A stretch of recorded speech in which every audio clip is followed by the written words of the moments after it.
쳐다봅니다. 오늘 본문의 말씀을 통해서 함께 나눌 설교 제목은 나를 기념하라, 나를 기념하라라는 제목으로 말씀을 함께 나누겠습니다.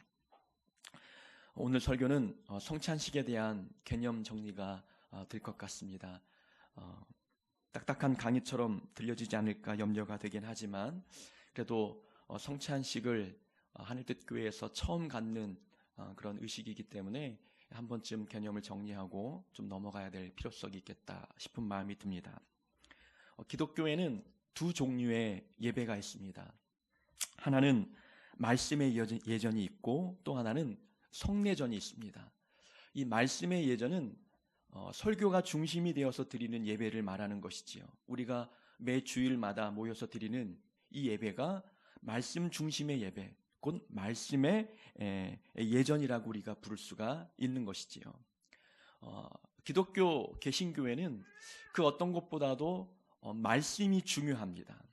그래서 말씀이 중요하기 때문에 하나님께서는 성경 66권을 우리에게 기록해 주셨고 이 말씀을 생명의 양식 삼아서 늘 읽고 묵상하고 또 이 말씀을 삶의 지표로 삼을 수 있도록 허락해 주셨어요. 그래서 이 성경이 우리에게 주어지고 있는 한 모든 예배는 말씀 중심의 예배가 되어야 합니다.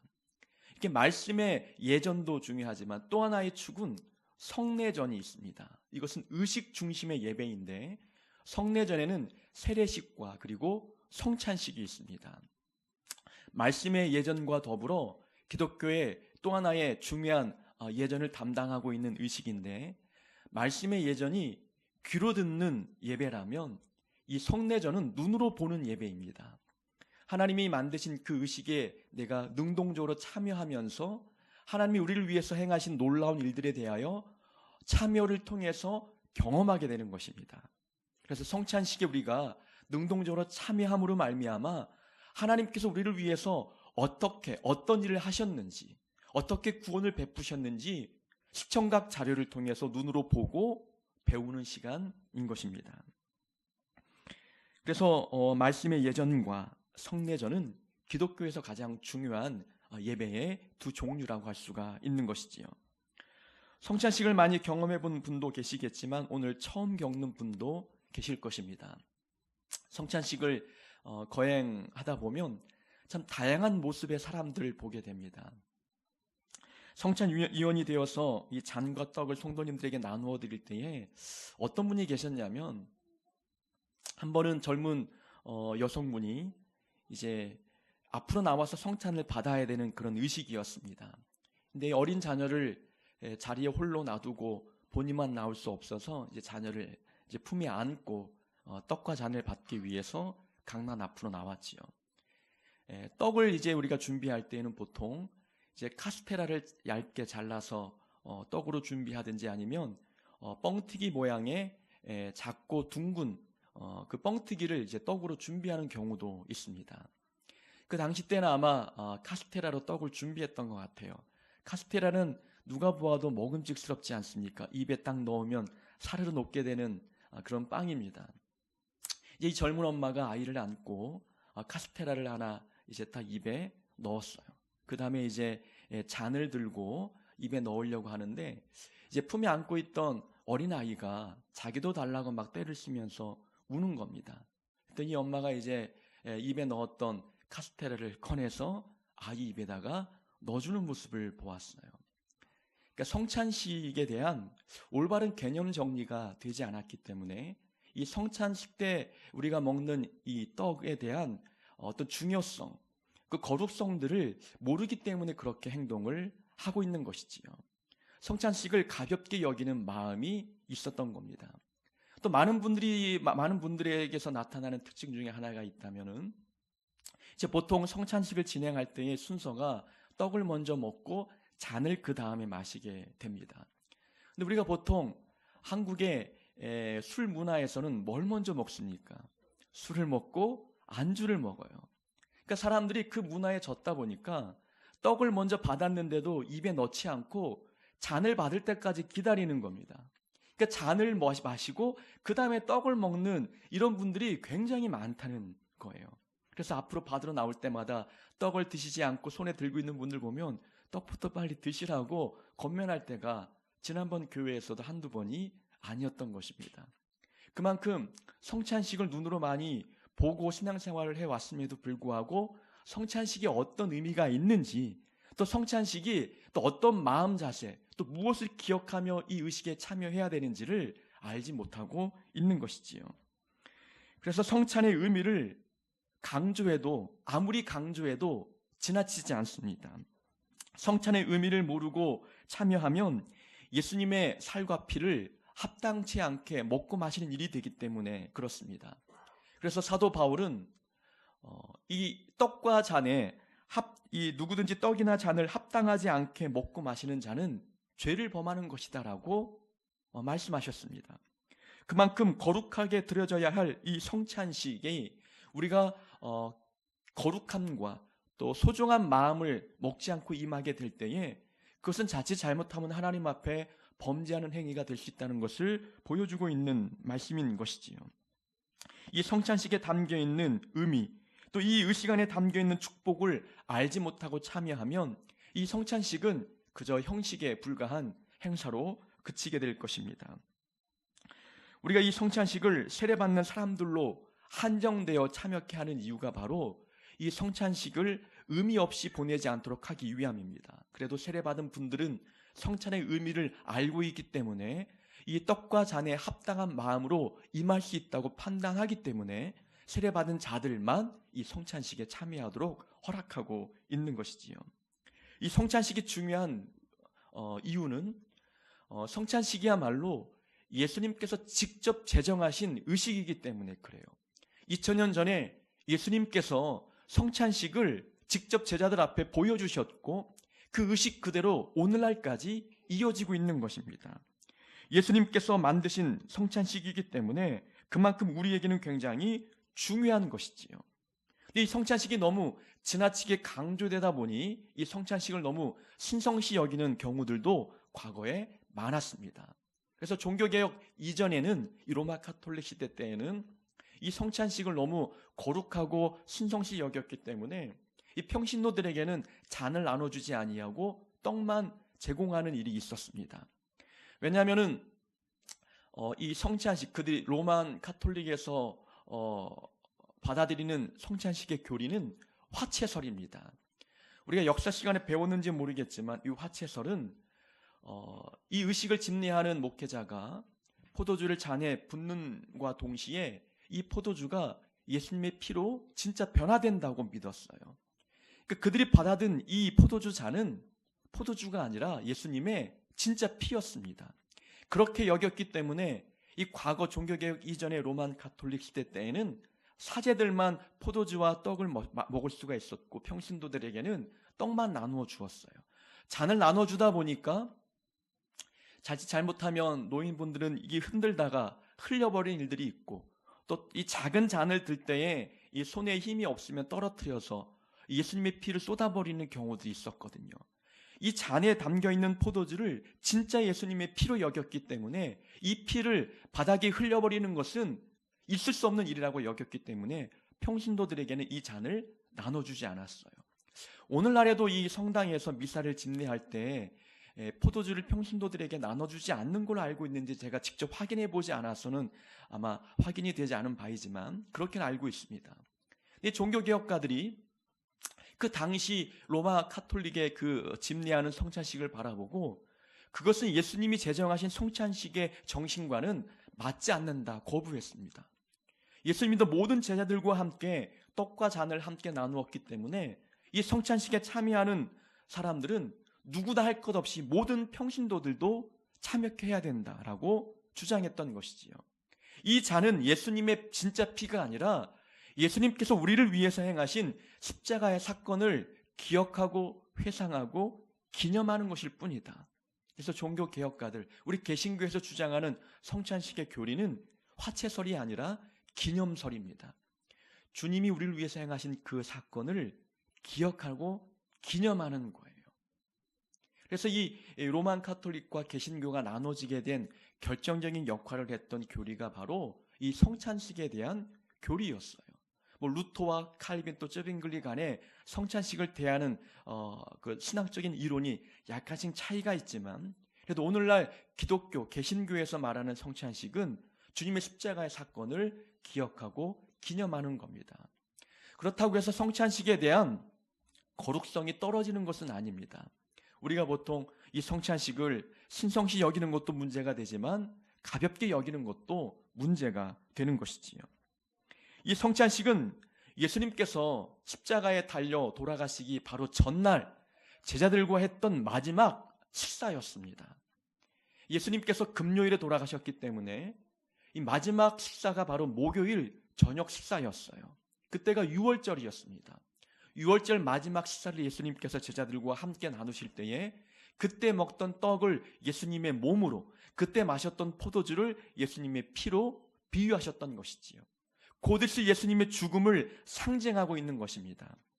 그래서 앞으로 이 떡과 포도주를 먹고 마실 때마다 예수님께서 우리를 위해서 무엇을 하셨는지를 기억하라고 성찬식을 제정해 주셨던 것이지요.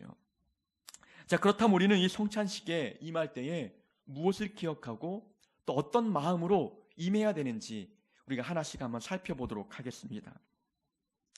자, 예수님께서는 마지막으로 제자들과 함께 마지막 저녁 만찬을 드시고 계십니다.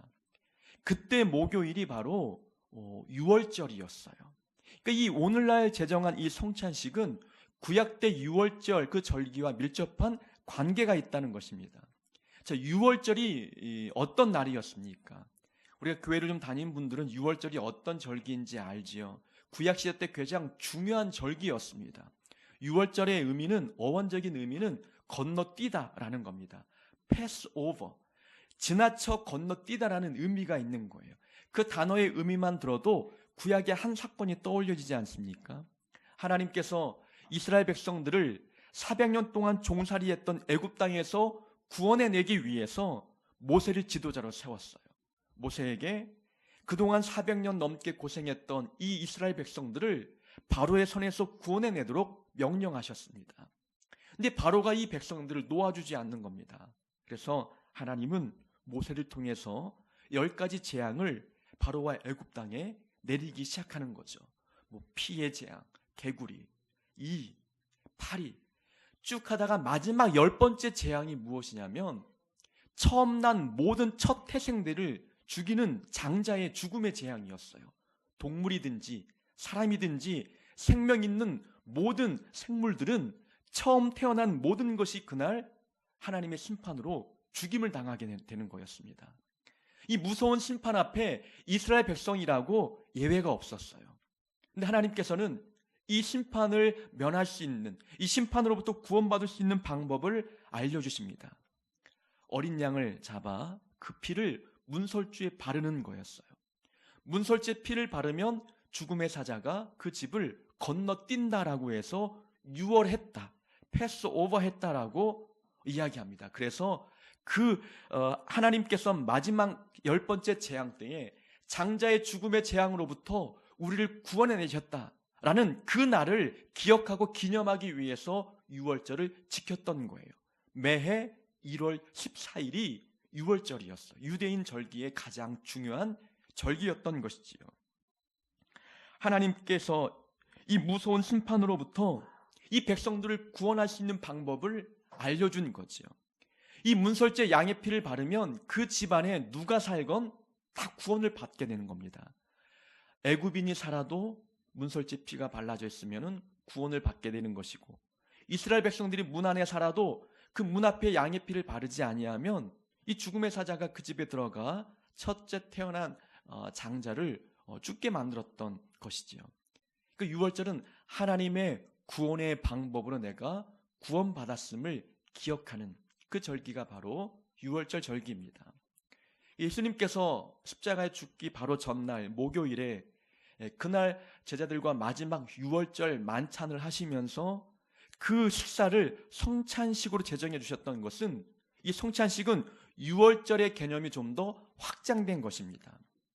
다시 말씀드리면 유월절은 구약시대 때 하나님께서 장자의 죽음으로부터 우리를 구원해내신 그날을 기억하고 기념하는 거예요. 그러면 이 성찬식 때는 무엇을 기억하고 기념하는 겁니까? 이제는 예수님께서 우리를 죄로부터 구원해내기 위해서 십자가 위에서 죽으셨다고 하는 그 날을 기억하고 기념하는 그 날이 바로 성찬식인 것입니다. 이제는 우리는 유월절을 지키지 않아요. 왜냐하면 유월절 그때의 그 사건은 구약 때 사건이었고 문설주에 발랐던 어린 양의 피는 예수님의 십자가를 상징하는 것이기 때문에 신약 시대를 살아가고 있는 오늘날 그리스도인들은 이제 유월절보다도 예수님의 십자가의 사건을 기억하는 것이 무엇보다 중요합니다. 그 사건이 무엇보다 중요하기 때문에 예수님은 우리에게 성찬식을 제정해 주시고 구약 백성들이 유월절을 기억하여 기념했던 것처럼 우리는 예수님의 십자가의 사건을 기억하고 기념하도록 성찬식을 제정해 주셨던 것입니다. 한번 그 구약시대 백성들의 입장에서 한번 상상해 보세요. 우리가 애굽에 살고 있는 이스라엘 백성들이에요. 첫 번째 재앙부터 9번째 재앙까지 눈으로 직접 우리가 목격했습니다. 근데 하나님께서 10번째 재앙을 이제 내리시겠다고 하는데 그 재앙은 믿는 이 하나님의 백성들인 이스라엘 백성들에게도 해당이 되는 재앙이었어요. 이 장자의 죽음의 재앙으로부터 우리가 구원받기 위해서는 양의 피를 문설주에 발라야 되는데 긴가민가 하는 마음으로 그래도 시키니까 문설주에 피를 발랐다고 칩시다. 우리가 그 문 안에 들어가 집에서 그날 밤이 지나가길만을 기다리고 있는데 과연 이 양의 피가 효과가 있을까? 그런 마음이 들지 않겠어요? 저 멀리서부터는 죽음의 사자가 그 집을 갔다 왔는지 모르겠지만 비명의 소리가 점점 멀리서부터 가까이 들려오기 시작하는 겁니다. 건너집 또 옆집부터 비명 소리가 들려오는데 이제는 우리 집 차례가 되는 거예요. 문설주에 피를 발랐지만 양의 피를 바른다고 한들 죽음의 사자가 그 피를 보고 건너뛸까? 저 같아도 그런 마음이 들겠어요. 그런데 비명소리가 옆집으로 건너뛰는 겁니다. 정말 하나님의 말씀대로 양의 피를 발랐더니 내가 구원받았네. 우리가 구원받았네. 우리가 살아났네. 얼마나 감사하고 감격이 되겠습니까? 그 당시 구약 백성들, 이 마지막 10번째 재앙을 직접 경험한 사람들은 유월절이 굉장히 중요한 날이었고 유월절만 되면 그때 그 사건을 경험했던 기억들을 떠올리면서 감격과 감사에 젖는 거예요. 그 사건, 하나님이 구원하신 사건을 잊지 말라고 유월절을 제정해 주신 거예요. 우리는 2000년 전 예수님께서 십자가 위에 죽으시는 그 사건을 직접 보지 못했습니다. 그러나 우리는 말씀을 통해서 듣고 있잖아요. 알고 있습니다. 우리가 직접 보았다면 그 십자가의 사건을 기념하는 이 성찬식에 임할 때의 마음가짐이 좀 다를 거예요. 직접 보았기 때문에. 우리가 직접 보진 않았지만 말씀을 통해서 주님께서 우리를 위해서 어떤 일을 하셨는지를 우리는 익히 알고 있어요. 내가 죽어야 할 그 자리에 예수님이 직접 죽으셨고 우리를 죄로부터 구원하기 위해서 하나님이 직접 그 십자가 위에 죽으셨던 그 사건, 말씀을 통해서 우리는 알고 있습니다. 그걸 기억하면 성찬식에 임할 때 우리 마음가짐이 다를 수밖에 없는 겁니다. 우리가 성찬식에 임할 때에 나를 위해서 죽으신, 나를 위해서 구원해 주신 십자가의 은혜를 기억하고 감사하는 마음으로 임해야 되는 겁니다. 그때 그 사건을 머릿속에 떠올리는 거예요. 아, 주님께서 십자가 위에 오르셨지. 나를 위해 살이 찢기시고 피를 흘리셨지. 내가 받아야 할 십자가의 그 못박음을 주님께서 직접 당하셨지. 머릿속에 그것을 그리고 상상하고 기억하면서 이 자리에 임해야 되는 것입니다. 자, 지난 목요일인가요? 3.1절이었죠. 금요일이었습니까? 그 3.1절 100주년 되는 3.1운동의 100주년 되는 날이었습니다. TV를 틀어보니까 기념 행사도 있었고 그리고 또 여러 TV 프로그램에서는 과거 100년 전 있었던 3.1절에 관련된 이야기를, 그 역사 이야기를 강의를 통해서 많이 들려주는 내용들을 많이 보았습니다. 유관순 열사가 어떻게 3.1운동, 만세운동에 가담하게 되었는지, 그 17살 되었던, 지금으로 말하면 고1, 2 정도 되었던 그 나이 때에 어린 여성의 몸으로 어떻게 그 운동에 목숨 걸고 뛰어들었는지 그 가정 배경사를 듣게 되면 마음이 뭉클해지는 거예요. 이봉창 의사가 일본 황제를 암살하기 위해서 일본에 건너가 폭탄을 던지고 또 실패했고 또 목숨을 잃었던 이야기들, 그 사건에 도전받아서 윤봉길 의사가 이 상하이에 많은 일본군 전범들이 모인 그 자리에서 도시락 폭탄을 던져 수많은 일본 간부들을 죽였던 그 내용들을 이렇게 듣다 보면 여러분 어떤 마음이 드십니까? 우리가 100년 전 3.1운동에 가담하지 않았고 윤봉길 의사가 도시락 폭탄을 던졌던 그 자리에 함께하지 않았지만 이야기를 듣다 보면은 마음에 의분이 올라오기도 하고 또 뭔가 감사가 올라오기도 하고, 그리고 그분들의 죽음 덕분에 우리가 이렇게 편안한 나라에서 살 수 있구나라는, 그래서 이 나라에 대해서 무엇인가 내가 해야 되겠다, 뭔가 열심을 다해야 되겠다라는 마음이 올라오지 않겠습니까? 그 사건을 떠올리기만 해도, 그와 관련된 이야기를 듣기만 해도 마음에 어떤 감동과 뭉클함들이 있다는 거죠. 성찬식이 바로 그러한 것을 떠올리는 겁니다. 주님께서 나를 위해서 행하셨던 십자가의 놀라운 은혜의 사건들을 기억하면서 그 사건에 내가 이 성찬식에 그 마음으로 임하는 겁니다. 내가 죽어야 되는데, 내가 내 죄 때문에 내가 당할 그 심판이었는데 예수님께서 내가 받아야 할 심판을 십자가 위에서 대신 받으셨구나. 하나님께서 내 죄의 값을 나에게 묻지 아니하시고 예수님께 물으시고 나를 살리기 위해서 하나님의 독생자 아들을 십자가 위에 죽게 하셨구나.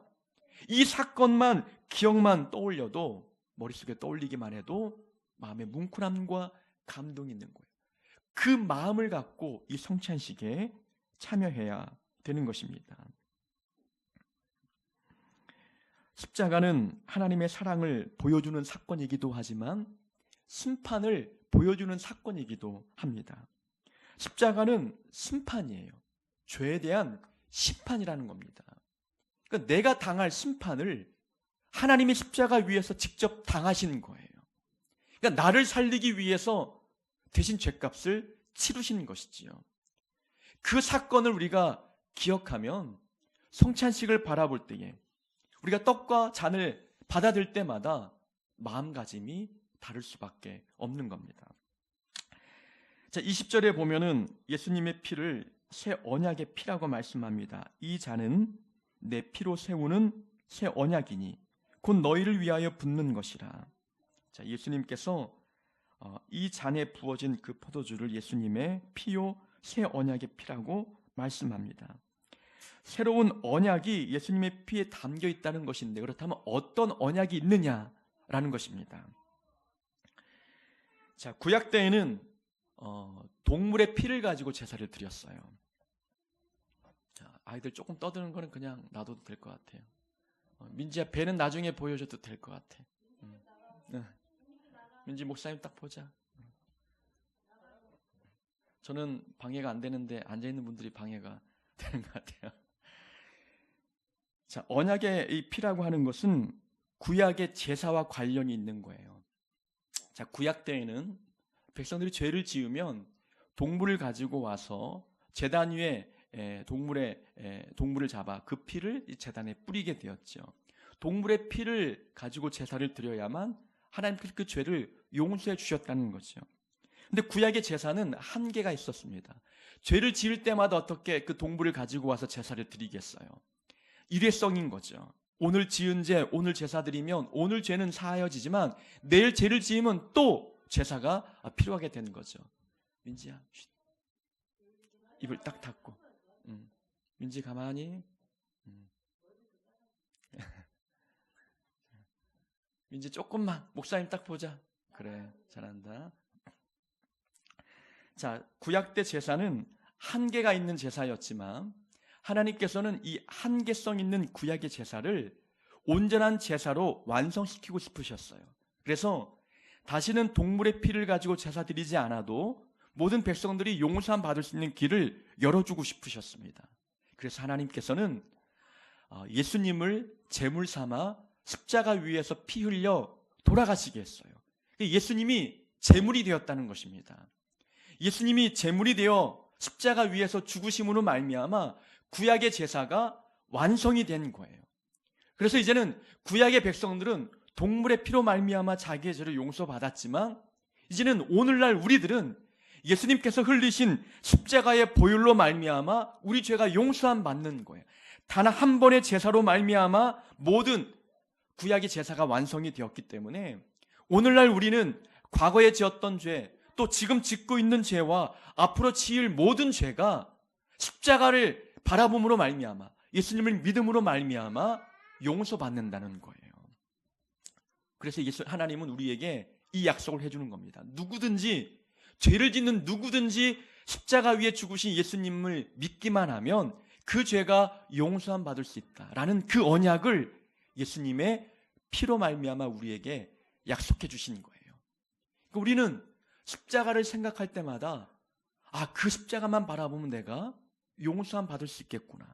성찬식에 참여할 때마다 하나님께서 이 성찬식을 통해서 우리에게 약속해 주셨지, 내가 죄만 지어도, 어떤 죄를 지어도 하나님은 그 십자가에 예수님만 바라보면 용서해 주겠다고 약속해 주셨지. 그 마음으로 이 자리에 임하는 거예요. 내가 하나님 앞에 바르게 살겠다고 다짐하고 약속했는데 또 이번 주간에 또 죄를 지었네. 내가 성찬식에 임할 때에 이 피를 마시면서 내가 하나님 앞에 다시금 용서를 구하고 새 사람이 되도록 다짐하고 결단해야지. 내 죄를 하나님 앞에 용서해달라고 구해야 되겠다라는 그 각오와 그 결단과 그 마음으로 이 성찬식에 임해야 되는 것입니다. 오늘 지은 죄, 앞으로 지을 모든 죄를 하나님이 담당하셨구나 라는 그런 마음가짐으로 성찬식에 임해야 되는 것입니다. 예수님의 피에 담겨있는 구원의 능력은 한계가 없습니다. 여러분 생각해 보세요. 우리가 어떤 죄를 짓건 하나님께서 우리의 죄를 용서해 주시겠다라고 하는 그 약속을 성찬식을 통해서 해주셨어요. 안심이 되지 않습니까? 우리는 완벽하지 않습니다. 우리는 언제든지 또 죄를 지을 수밖에 없는 거예요. 그럴 때마다 우리는 그래도 하나님께서 우리의 죄를 용서해 주시겠다라고 말씀하셨기 때문에 그 죄에 대해서 우리는 안심이 되는 거예요. 구원의 길이 이미 우리에게 열려있기 때문에, 용서의 길이 열려있기 때문에 우리는 안심이 되고 감사의 마음이 있어요. 그러니 성찬식이 임할 때마다 그 약속을 떠올리면서 감사와 안심의 마음으로 동참할 수 있게 되는 겁니다. 내 죄를 용서하신 하나님 앞에 감사하고 또 내 죄를 지어도 용서의 길이 열렸기 때문에 거기에 안심하는 마음으로 이 성찬식에 임하게 되는 것입니다. 민지를 좀 데리고 가주세요. 사모님께서. 민지가 뒤에 가자. 사모님 옆으로 가자.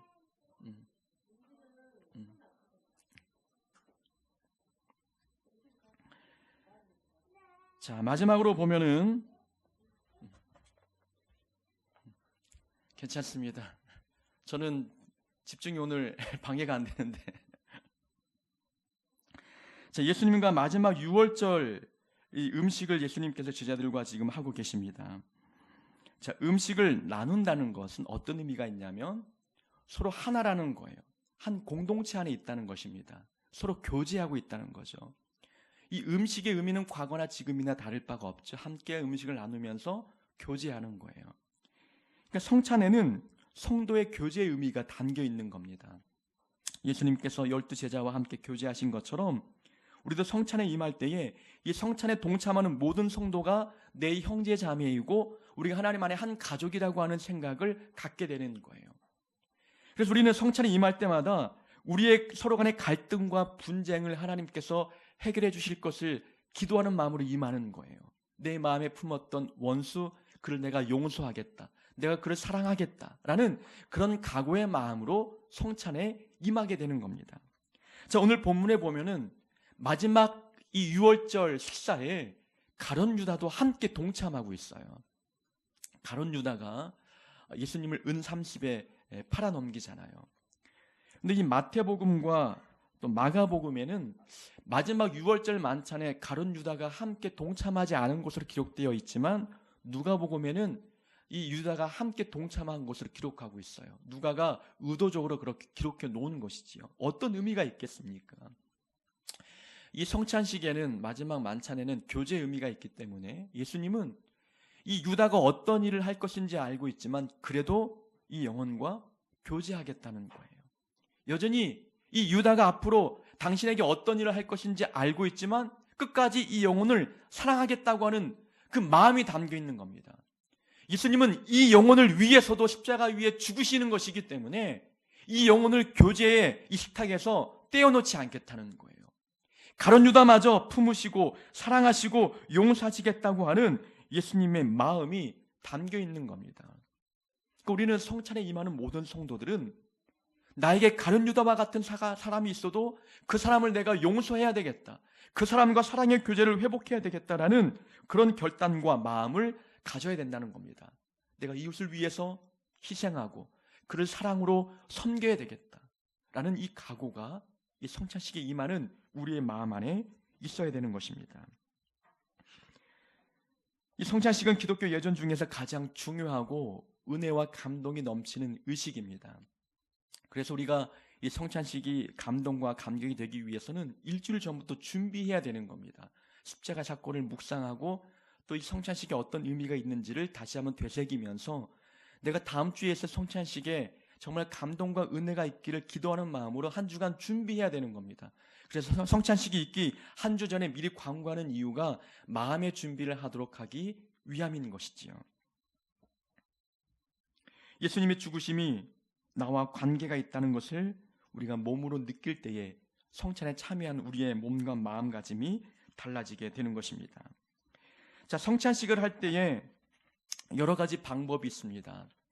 어떤 교회는 분병분잔위원들이 이 잔을 들고 또 떡을 들고 앉아 계신 여러분들에게 나누어 드리는 이런 방식의 성찬식이 진행이 되는 곳이 있고, 또 어떤 교회는 앞으로 나와서 성찬식에 참여하는 방법이 있습니다. 우리 교회는 분병분잔위원도 없을 뿐만이 아니라 사람도 많지 않기 때문에 또 앞으로 나오는 것이 교육적인 효과가 더 있다고 판단되기 때문에 앞에 나와서 성찬식에 동참하게 됩니다. 앞으로 진행이 될 때에 먼저 나오게 되면 떡을 먼저 입에 넣으시고 그다음에 잔을 들어 마신 다음에 잔을 그 자리에 이제 꽂아 놓으면 되는 것이지요. 분병분잔의 순서는 먼저 집례자가 떡과 포도주를 마시고 그 다음에 나눠드리는 분병분잔이 있으면은 그들이 먼저 떡과 잔을 마십니다. 그 다음에 이제 평신도들에게 분병분잔이 이루어지게 되는 것이지요. 또 많은 분들은 그것이 궁금한 것 같습니다. 이 남은 떡과 포도주를 어떻게 처리하십니까? 이렇게 묻는 분들이 계세요.